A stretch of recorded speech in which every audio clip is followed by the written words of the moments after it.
In 1915, an extremely bizarre murder case occurred in Hokkaido, Japan. A young boy was found sitting calmly on a chair, but his head was completely missing. The floor was covered with chunks of flesh and clumps of hair, and a massive hole had been smashed through the wall. The boy's mother had vanished without a trace. Villagers believed the killer was most likely a brown bear, because in all of Hokkaido, only such a beast had the strength to break through a wall. However, something felt wrong. Fish and corn were hanging outside the house, completely untouched. Normally, bears would search for food around a house first, but this time, it had broken in directly and killed humans. It made no sense. More than a dozen villagers formed a hunting party and ventured deep into the snowy mountains. Soon, they discovered a horrifying sight, a corpse with only 2 legs remaining. Judging by the clothing, it was the missing mother. The body had been crudely buried in snow, a clear sign of an animal storing food. Other than this, no further clues were found. The local police then turned to a legendary hunter from a neighboring village, Yamamoto Hijiro, a man famous for once killing 7 wolves alone and turning their skins into clothing. Yamamoto explained that under normal circumstances, brown bears do not eat humans. But once a bear tastes human flesh, it no longer ignores humans as prey. He believed the monster roaming Sanmabetsu was a massive brown bear known as Kesagake. The bear had a long scar across its neck, resembling a monk's robe. This bear had already killed multiple people and had become completely addicted to the taste of humans, especially women. Before Yamamoto could arrive, another tragedy struck. On the night of December 10, the bear broke into a riverside hut downstream from Sanmabetsu and brutally killed 4 people. Inside, a pregnant woman fell to her knees begging for mercy, but Kesagake bit into her leg and dragged her screaming into the forest.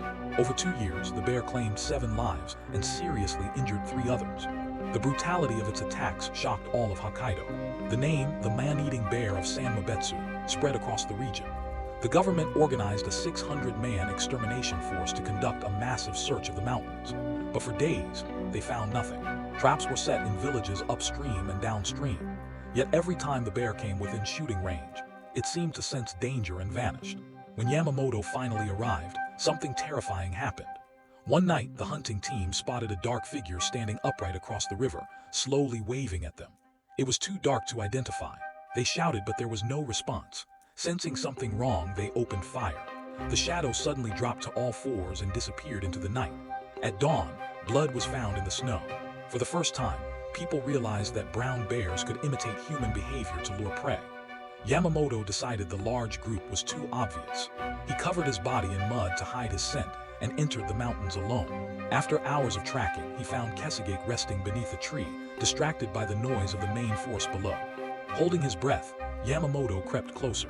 At a distance of 20 meters, he fired his first shot straight at the bear's heart. The wounded beast charged instantly. Yamamoto retreated while reloading and fired a second shot directly into the bear's eye. The bullet pierced its skull. The enormous body collapsed. The dead bear was carried back to the village.